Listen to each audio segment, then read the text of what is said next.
cab driver abandoned Morgan in front of a sickly duplex 40 minutes outside the city. It looked like an insect molting shit orange vinyl siding. This could not be the film studio. She had expected a building with a lobby and TVs playing highlight reels. The squat two-story looked more like an apartment. Morgan checked her email for the address. 141 Prescott Ave, floor 2. She left her wardrobe bag and makeup kit behind and walked to the road looking for a street sign. She didn't hear the engine blaring. Out of the fucking way! A dirty pickup truck swerved inches shy of hitting her and roared past. Morgan tumbled backwards, heart pounding. Idiot. The man raised a middle finger out the window in salute. A threadbare flag flapped from his truck bed. It looked like a uterus surrounded by barbed wire, an inscrutable symbol. Morgan shook her head and looked at the sign. Prescott Ave. Shit. As she walked back to the duplex, the door on the first floor opened, and a woman in a yellow religious habit led 5 children and an infant out of the house, each in matching green suits. On the door, someone had scratched the word, wormfuck. Above, it read 141. Shit.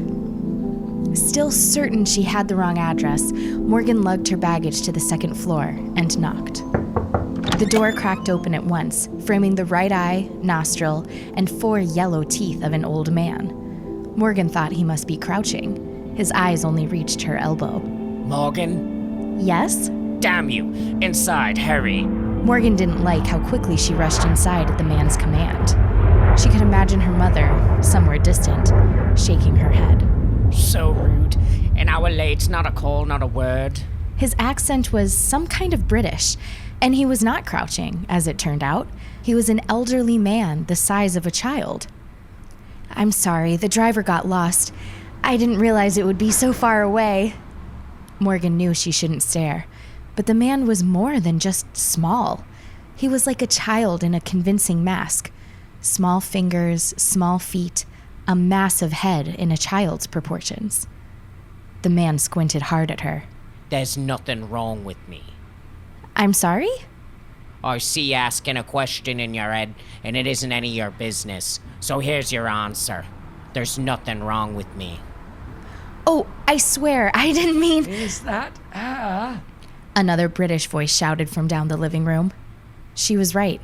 It was an apartment. Afraid so. The small man shouted. The other voice groaned, and footsteps approached them, knees popping with each step. Another man walked into view. Not as small as the other, but shorter than Morgan, who was 5'4". She could tell he was the director at once. No one else would wear such a small hat so confidently. You're not blonde. No. Well, your headshot showed a blonde. Morgan had never in her life been blonde. This is not what she said. I can wear a wig.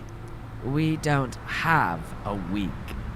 The small man in his petite beret scrutinized her like she was a clogged toilet. In his right ear, Morgan noticed caked blood. It's fine. We'll do something in post. Show me your clothes. The man led Morgan to the kitchen. She saw a leaflet with a Wi-Fi password taped to the counter, signs designating recycling bins, linen closets, and a binder full of local restaurant menus. The studio was less than an apartment. It was an Airbnb. In the living room, an assistant in cargo pants taped squares of duvetine over each window. She was small as well, but more like a hobbit than a child, thick-limbed and hairy. The sunlight disappeared as Morgan laid 5 outfits on the counter. The director scowled. No. We need cleavage. He tossed a blouse aside and mixed 2 outfits together. This'll have to work. Get changed and do your makeup. The loo's around the corner. In the bathroom, Morgan stared at herself too long in the mirror, which rattled as a plane roared overhead. She debated going home. The filming only paid $200, not including travel. She had never heard of the show. Historically Human, or something like that. How did they even find her? Was there a database of actors with STEM degrees? As she debated, a vision came to her. She could imagine her phone ringing, her mom shrieking on the other end. I just saw you on TV. When did this happen? Oh, my daughter's a star. When Morgan returned to the living room, it was pitch black, save a smoldering light, dangling above a chair. The director and the cameraman, the old child she met at the door, studied the scene through the camera monitor. The other assistant approached, grabbed at Morgan's skirt, and untucked her blouse. Hey, what are you doing? She pressed her tiny, cold fingers around the small of Morgan's back. What the fuck? For your mic? Morgan went quiet. Oh. The small woman thread a cord up Morgan's spine, taping it in place every 3 inches. It would tug like an epidural every time she moved for the next 5 hours. The director snapped his fingers like commanding a dog. Sit. Morgan obeyed. Under the lamp, her armpits immediately pooled with sweat. It smelled like the bulb was catching fire. Have you seen the show? The director did not address Morgan, but her image on the monitor. I don't have cable. But you watched the clips we sent. Yeah? So you get what we're looking for. Morgan squirmed. Well, I studied the topic breakdowns. Script. I'm sorry? It's not a breakdown. Script. Christ, haven't you been memorizing? Morgan's cheeks burned. I thought, the clips showed interviews with experts? Are you an expert? Morgan had a bachelor's degree in biology. Well, natural sciences, the lesser degree for STEM majors who couldn't pass statistics. But that was 6 years ago. She paid her share of rent these days hosting trivia. Well, I studied some of this shit, but it's not like... It wouldn't be ethical to say that I read... Breath fizzled out of her. Some articles. For once, the harsh angles of the director's face softened. He laughed at her, his tiny beret wobbling precariously.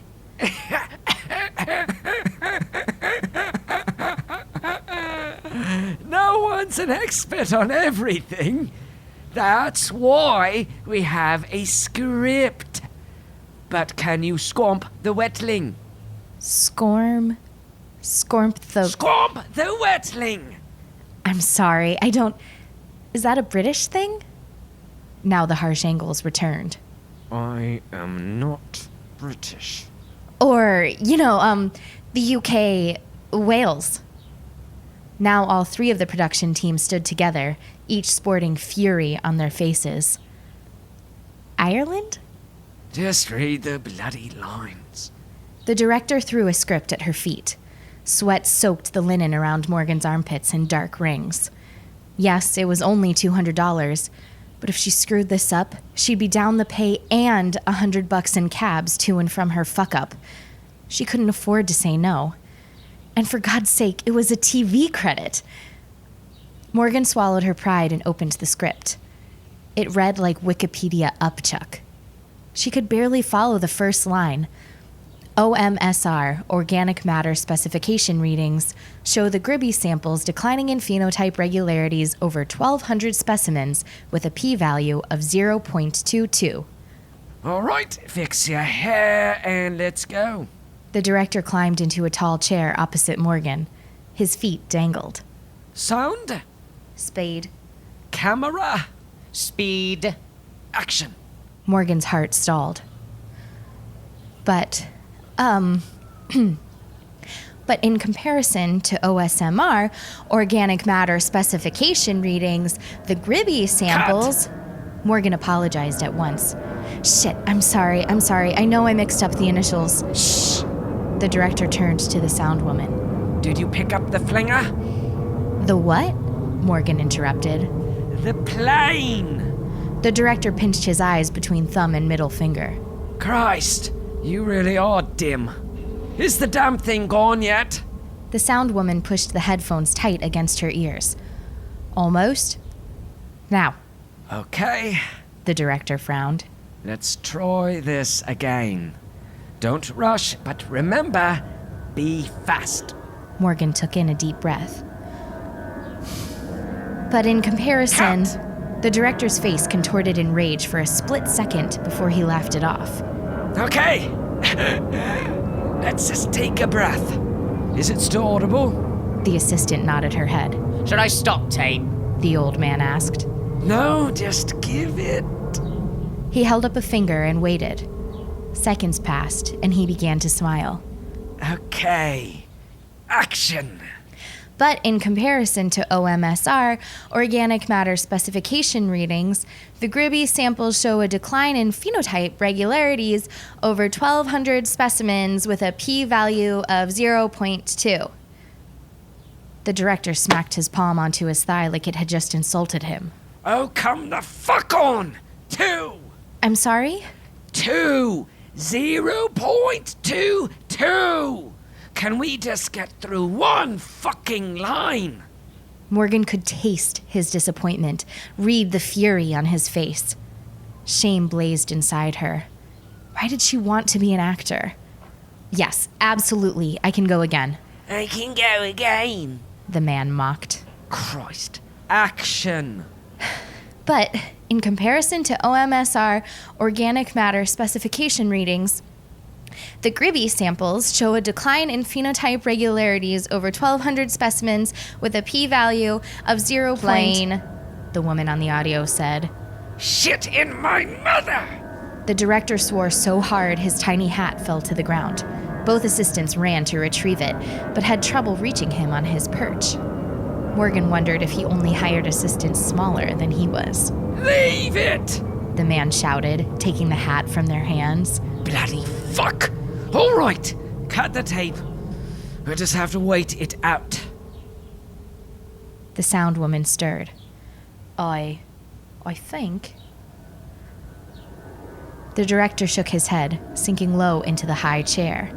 He clicked his tongue to himself. No. This won't do. He climbed down the chair and walked to the far wall. There, the director stopped, leaned over, and pressed his forehead against the wall. The muscles in his back tensed, and he kicked the wall in a burst like a convict breaking a pedophile's ribs. He stopped, rubbed a hand at the now cracked drywall, and subdued a moan. Morgan began to flip through the script. Every sentence was a paragraph of numbers and initials and words she could not pronounce. Now! The director limped back in haste. Go!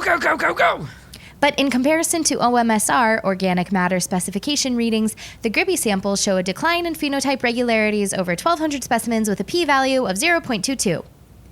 The director smiled. Almost. Except you went too fast. Let's go again. Sorry.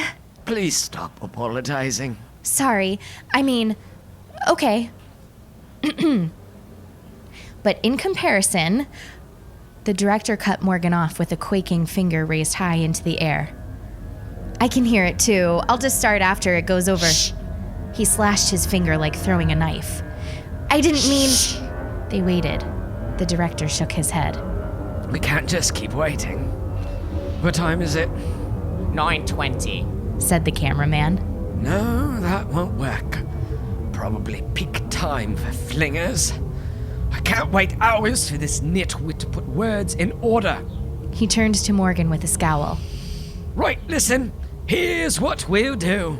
Blood began to leak through the toe of the director's canvas shoe. I'm going to spit these words out a phrase at a time in the exact tone I like. You see? Then what you do, you repeat. I spit in your mouth, you spit it back out. You see? Yes? Well, it's not exactly acting. If I could just... No. Sound. Speed. Camera. Speed. Action. But in comparison to OMSR, organic matter specification readings, the Gribby samples... Morgan paused. Distantly, she heard her mother's voice. My daughter's a star.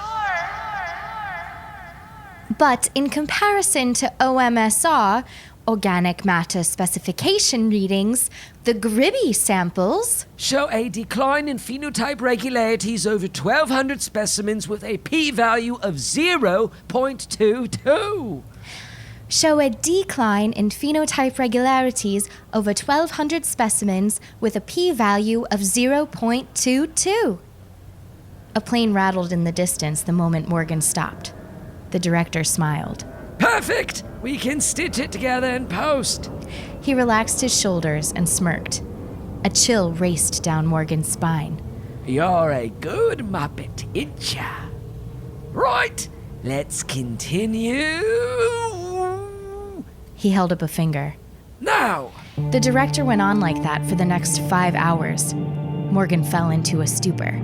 She stopped hearing the words she said, each syllable there and gone in a flash.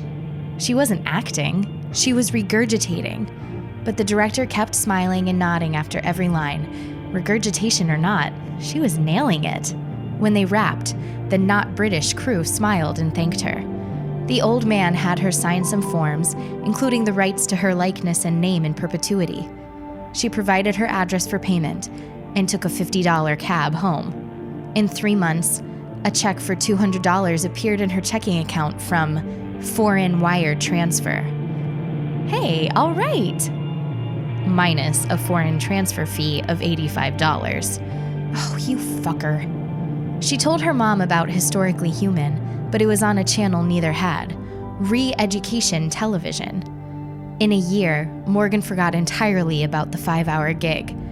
The money was never real, just a figure on a screen, deducted the next day to pay a phone bill.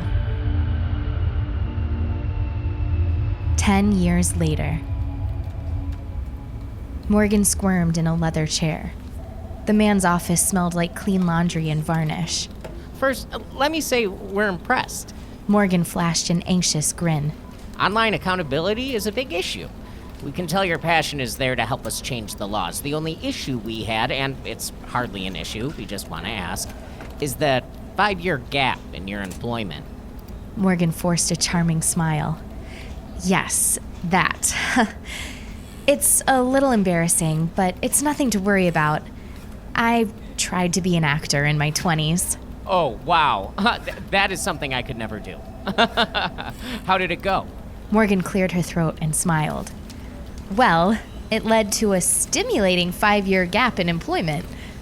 The VP laughed hard, slapping his palm on the desk.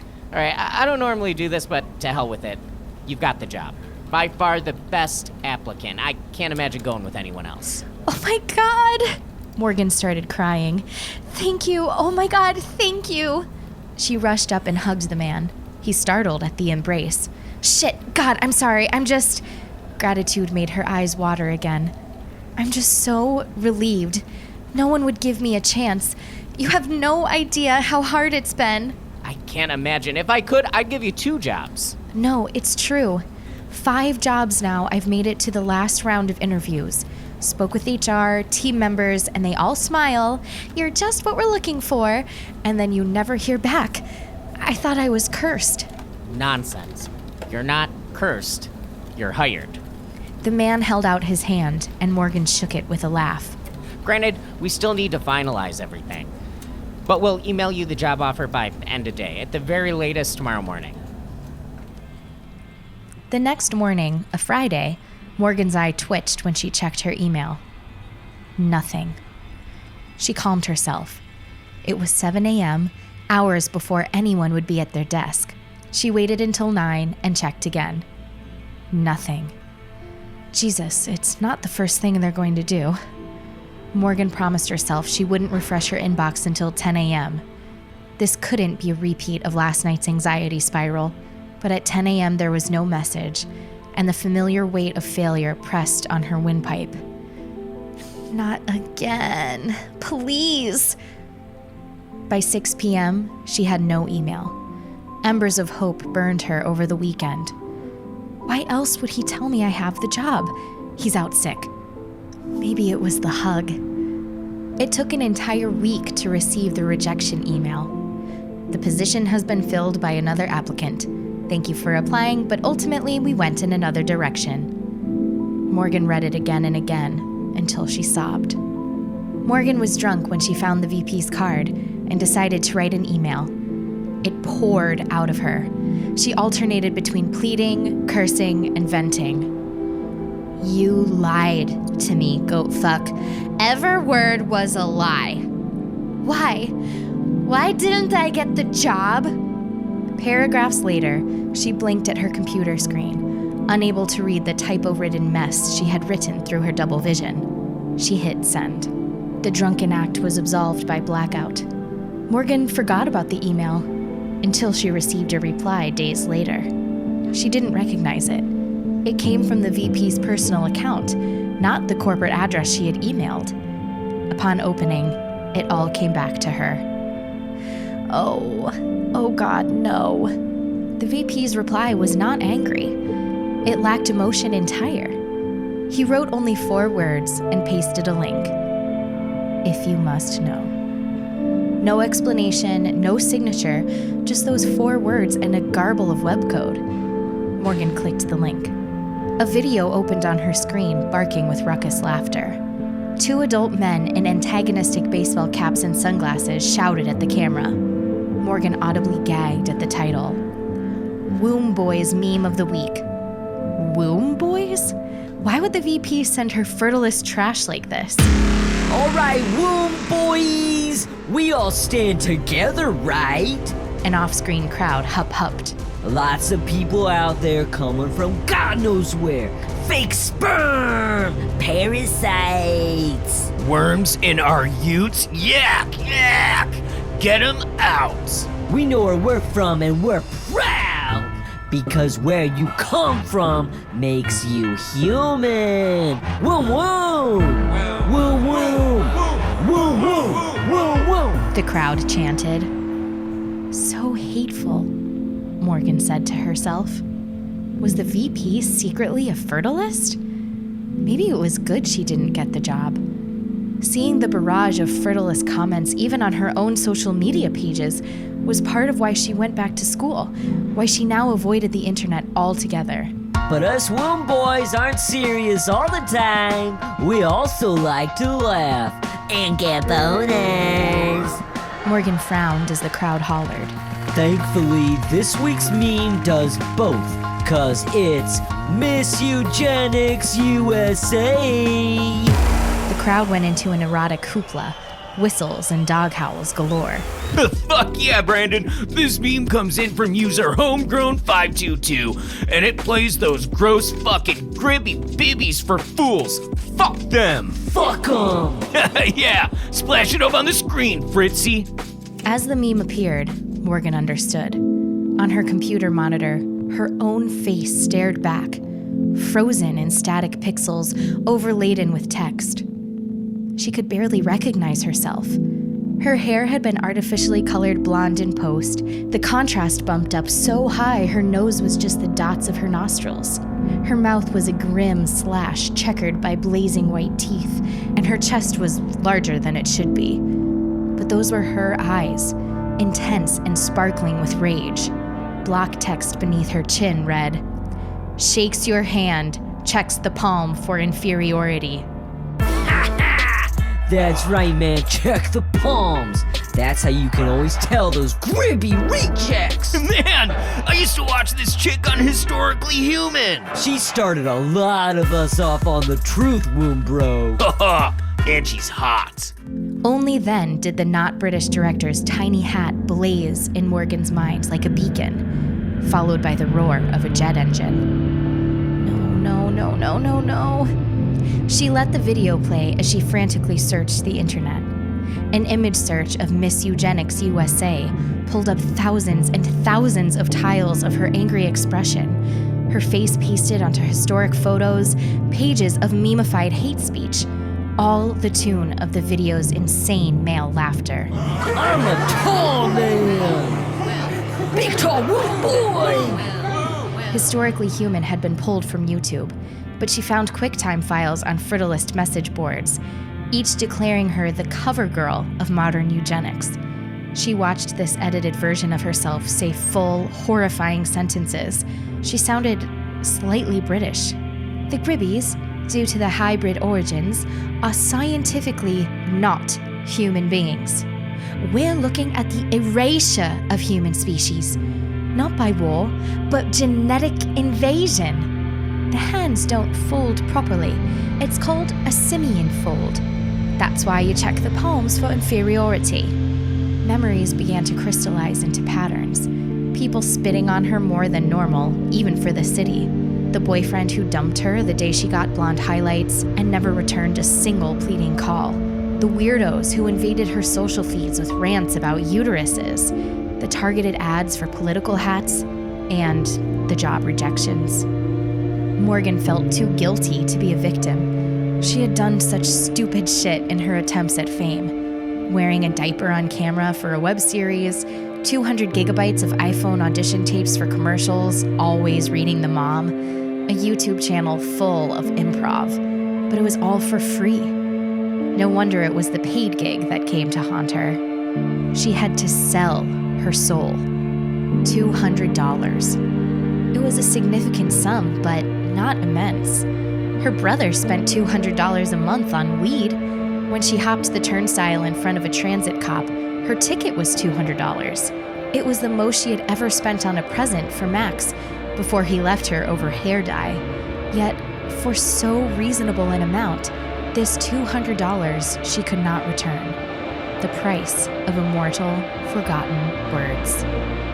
Morgan wept into her keyboard. She would have to buy another.